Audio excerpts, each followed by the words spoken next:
కథ పేరు వైద్య సహాయం.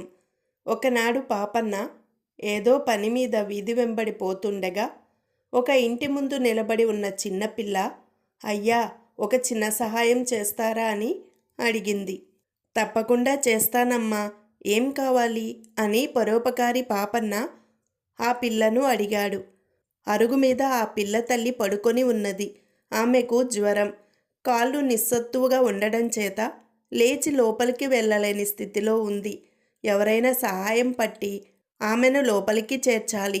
పాపన్న జబ్బు మనిషిని మెల్లగా లేవతీసి లోపలికి తీసుకుపోయి పక్క మీద పడుకోబెట్టి, జబ్బుకు మందు తీసుకుంటున్నారా అని అడిగాడు. లేదు నాయనా, మా బోటి వాళ్ళం, మందులు మాకులు ఎక్కడ కొనగలం? మందు లేకుండానే జబ్బు దానంతట అది నయం కావాల్సిందే అన్నది జబ్బు మనిషి. మీ నాన్నగారేరమ్మా అని పాపన్న చిన్నపిల్లని అడిగాడు. మా నాన్న బస్తీలో ఉంటాడు, వారానికి ఒకసారి వస్తాడు అన్నది పిల్ల. జబ్బుకు మందు లేకపోతే ఎలాగా అంటూ పాపన్న అక్కడి నుంచి వైద్యుడి ఇంటికి బయలుదేరి వెళ్ళాడు. ఆ గ్రామానికి ఆయన ఒక్కడే వైద్యుడు. వైద్యుడింటి తలుపు మూసి ఉన్నది.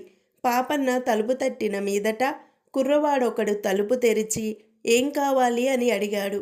వైద్యుడు గారు అని పాపన్న అంటుండగానే ఆ కుర్రవాడు చెయ్యి ముందుకు చాచాడు. ఆ అభినయం అర్థంగాక పాపన్న ఏం కావాలి అని అడిగాడు. మీకు తెలీదా? వైద్యుడు గారిని చూడాలంటే నా చేతిలో ఒక పావలా పెట్టాలి, ఆయనతో మాట్లాడాలంటే మరో పావలా ఇవ్వాలి, మందు కూడా కావాలంటే మరి 2 పావలాలు అన్నాడా కుర్రవాడు. పాపన్న కుర్రవాడి చేతిలో ఒక పావలా పెట్టి లోపలికి ప్రవేశించాడు. అతన్ని చూడగానే వైద్యుడు చెయ్యి చాచాడు. పాపన్న ఆయన చేతిలో ఇంకో పావలా పెట్టాడు.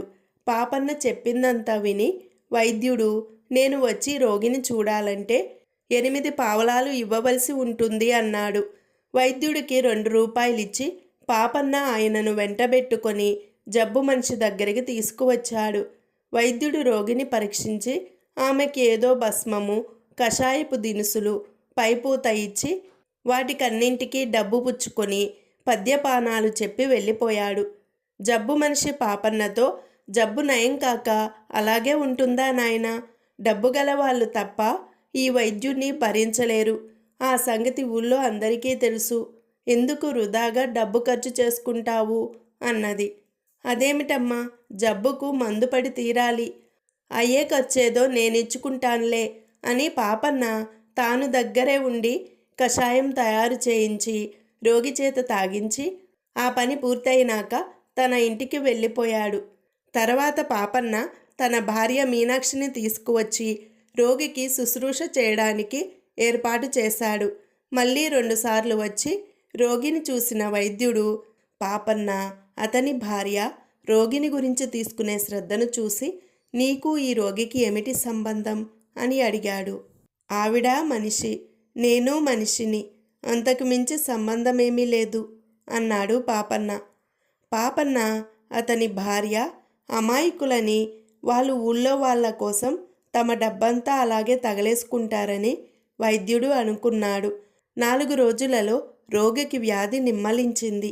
ఈ సంగతి చెప్పి పద్యం మార్పులేమైనా ఉంటే తెలుసుకుందామని పాపన్న వైద్యుడి ఇంటికి వెళ్ళాడు. వైద్యుడు తన ఇంటి వద్ద విచారంగా కూర్చొని ఉన్నాడు. ఏమండి, అలా దిగులుగా కూర్చున్నారు అని పాపన్న ఆయనను అడిగాడు. ఈ ఊరి వాళ్ళంతా వట్టి పాపిష్టి వాళ్ళు, చిన్న మొత్తు సహాయం చెయ్యరు, మందుకు మాత్రం వస్తారు అన్నాడు వైద్యుడు. ఏం సహాయం కావాలో చెప్పండి, నేను చేస్తాను అన్నాడు పాపన్న. నీవేం సహాయం చేస్తావు? ఆవును మోసుకుపోవాలి, మోస్తావా అని అడిగాడు వైద్యుడు. సాధ్యమైతే మోస్తాను, అసలు సంగతేమిటి, ఆవు ఎక్కడున్నది అంటూ పాపన్న పైబట్ట తీసి నడుముకు బిగించాడు. జరిగిందేమంటే, వైద్యుడి ఆవు ఇంటి పక్కన గడ్డి మేస్తూ పక్కన ఉన్న పల్లంలో పడిపోయింది. ముందు కాళ్లకు బాగా దెబ్బ తగిలింది. దాన్ని పక్క గ్రామంలో ఉండే పశువుల వైద్యుడి దగ్గరికి చేర్చాలి. అది లేచి నిలబడలేదు కనుక దాన్ని ఎవరన్నా మోసుకుపోవాలి. ఆవును మొయ్యడానికి రమ్మని వైద్యుడు ఊళ్ళో వాళ్ళని పిలిచాడు. డబ్బిస్తానన్నా కూడా ఒక్కరూ రాలేదు. ఈ విషయమంతా విని పాపన్న వైద్యుడితో, ఆవును మోసుకుపోయే పని నేను చూస్తాను, మీరేమీ విచారపడకండి అని చెప్పి తన భార్య మీనాక్షిని పిలుచుకువచ్చాడు. ఆవును వెదురుగడల చట్రం పైన పడుకోబెట్టి దాన్ని పాపన్న మీనాక్షి కలిసి ఎత్త ప్రయత్నించారు. మీరు కూడా ఒక చెయ్యి వెయ్యండి అన్నాడు పాపన్న. నేనా అని వైద్యుడు దిక్కులు చూశాడు. కానీ సహాయం వెళ్ళలేదు. పాపన్న మీనాక్షి కలిసి అమిత ప్రయాసతో ఎలాగో ఆవును పశువుల పాక నుంచి బయటకి తెచ్చారు. బయట కొందరు నిలబడి జరిగేదంతా చూస్తున్నారు. వారిప్పుడు ముందుకు వచ్చి, పాపన్న గారు మీరుండండి, మీ బదులు మేమే మోస్తాం. ఈ వైద్యుడి గారి కోసము, ఆయన ఇచ్చే డబ్బు కోసము అయితే మొయ్యం, కానీ మీరు శ్రమ పడుతుంటే చూస్తూ ఊరుకుంటామా అన్నారు. వాళ్ళు ఆవును పొరుగురు పట్టుకుపోయి పశువుల వైద్యుడి చేత దానికి చికిత్స చేయించి మళ్ళీ తీసుకువచ్చారు. వైద్యుడు వారికి డబ్బు ఇవ్వబోయాడు. కానీ వారు తీసుకోక, అయ్యా, డబ్బే ప్రధానం కాదు, ఊరికింత ఉపకారం చేయడం నేర్చుకోండి, అంతే చాలు అన్నారు.